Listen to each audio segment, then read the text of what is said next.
La Bible en un an, la 307e journée, le livre des Lamentations de Jérémie, chapitre 3, versets 1 à 66, le livre des Psaumes, chapitre 102, versets 1 à 29, le livre des Proverbes, chapitre 27, versets 7 à 9, l'évangile de Jean, chapitre 4, verset 43 au chapitre 5, verset 18.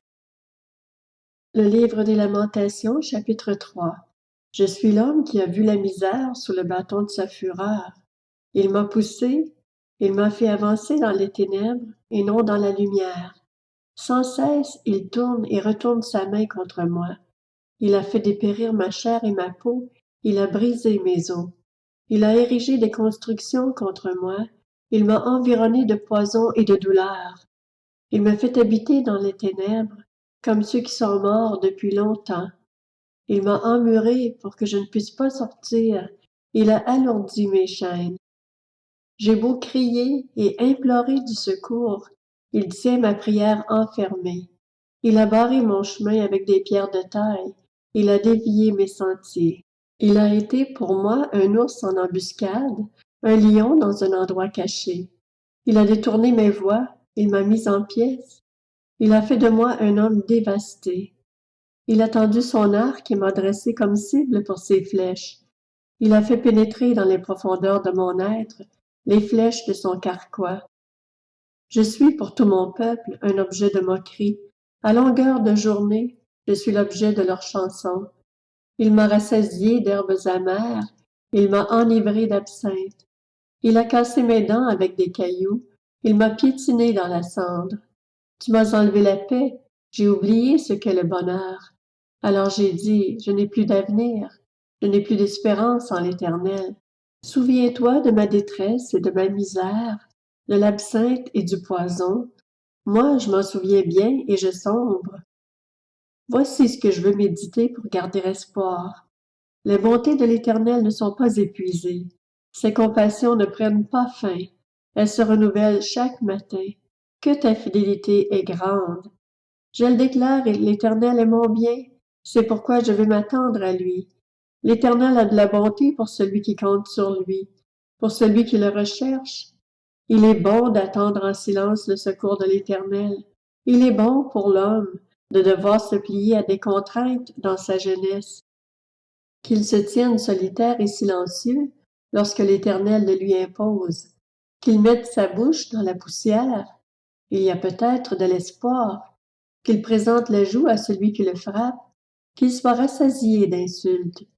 En effet, le Seigneur ne rejette pas pour toujours, mais quand il cause du chagrin, il fait preuve de compassion tant sa bonté est grande.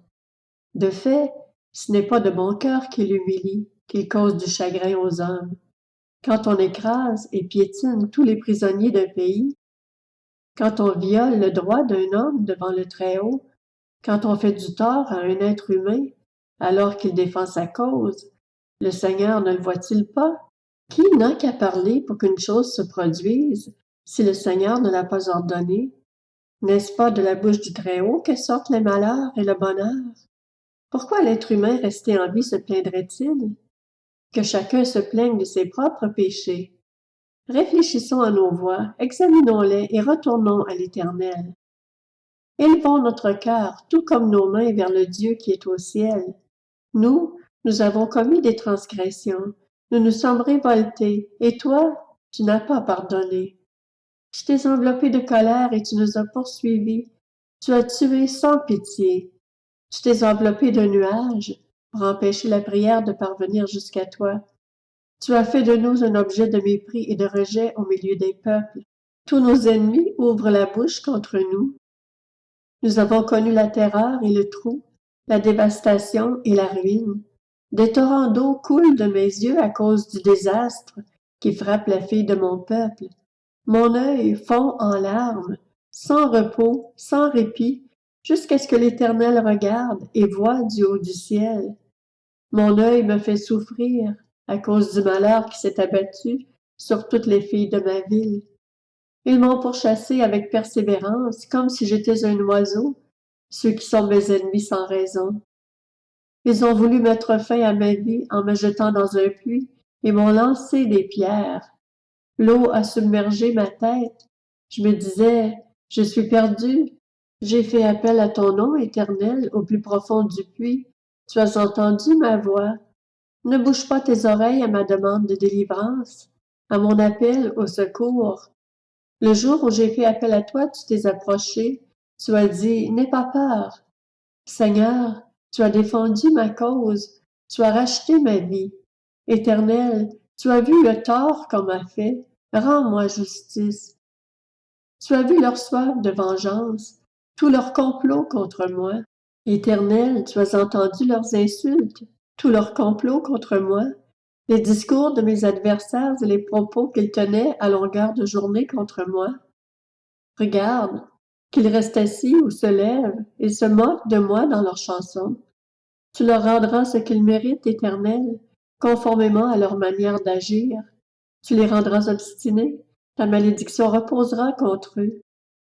Dans ta colère, tu les pourchasseras, et tu les extermineras de dessous le ciel éternel. Le livre des Psaumes, chapitre 102. Prière d'un malheureux, lorsqu'il est abattu et qu'il expose sa plainte à l'Éternel. Éternel, écoute ma prière, et que mon cri parvienne jusqu'à toi. Ne me cache pas ton visage lorsque je suis dans la détresse. Tends ton oreille vers moi quand je crie. Réponds-moi vite, car mes jours s'évanouissent comme une fumée, et mes os sont enflammés comme un brasier. Mon cœur est frappé et se dessèche comme l'herbe. J'en oublie même de manger mon pain. À force de gémir, je n'ai plus que la peau sur les os.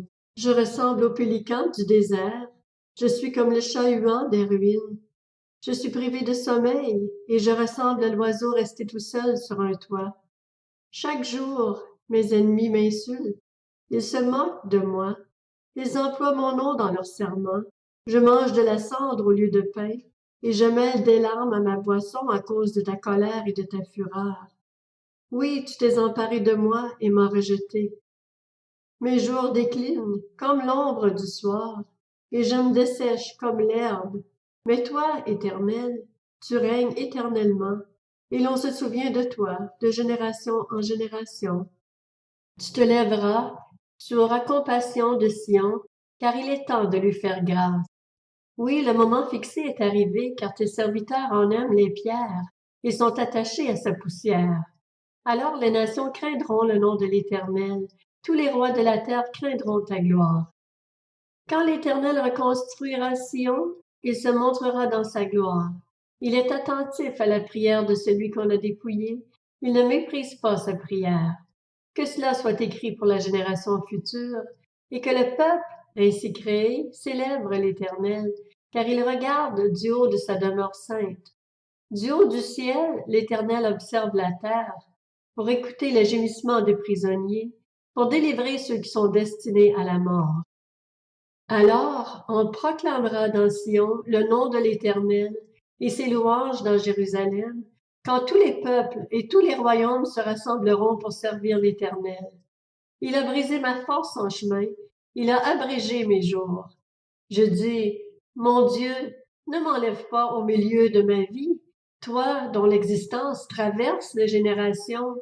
Autrefois tu as fondé la terre, et le ciel est l'œuvre de tes mains.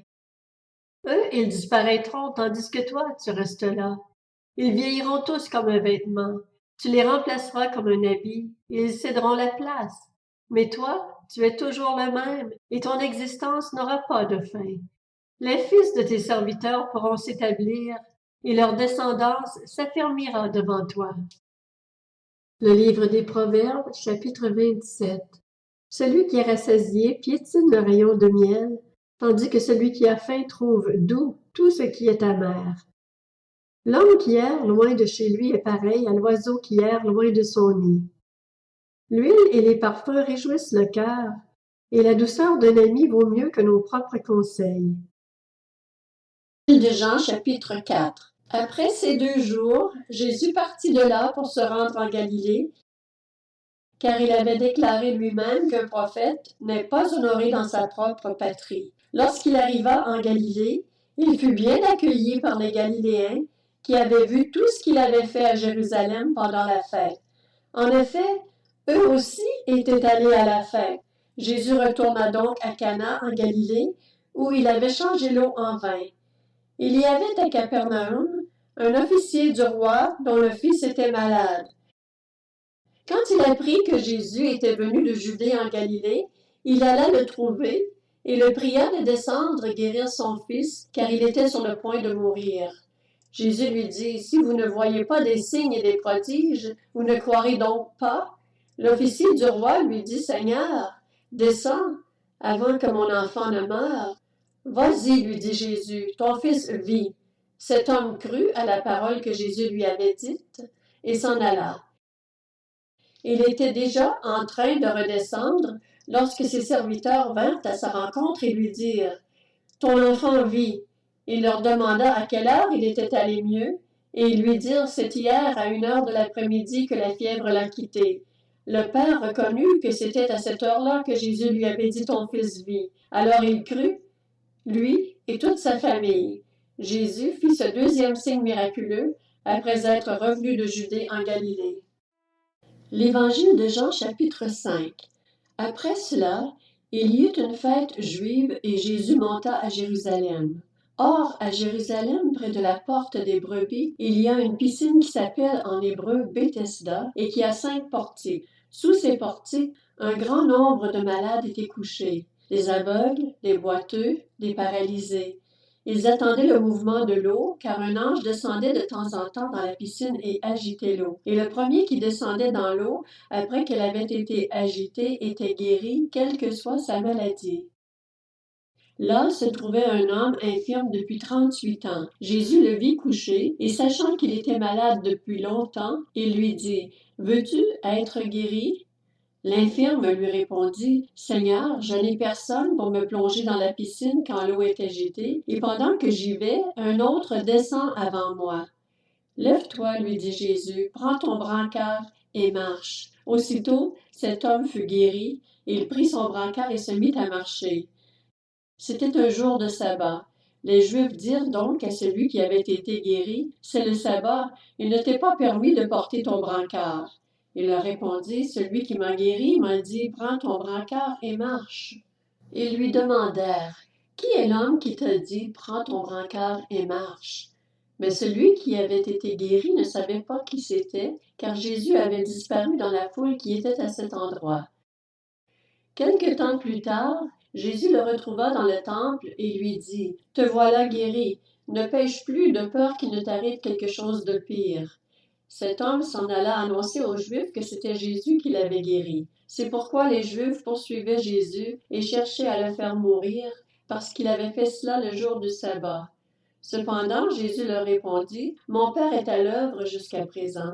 Moi aussi je suis à l'œuvre. » Voilà pourquoi les Juifs cherchaient encore plus à le faire mourir, parce que non seulement il violait le sabbat, mais il appelait aussi Dieu son propre Père, se faisant lui-même égal à Dieu.